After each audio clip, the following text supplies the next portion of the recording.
ومن يعش عن ذكر الرحمن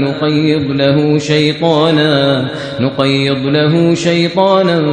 فهو له قرين وإنهم ليصدونهم عن السبيل ويحسبون أنهم مهتدون حتى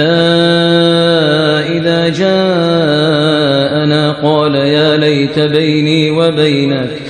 يا ليت بيني وبينك بعد المشرقين فبئس القرين ولن ينفعكم اليوم إذ ظلمتم أنكم في العذاب مشتركون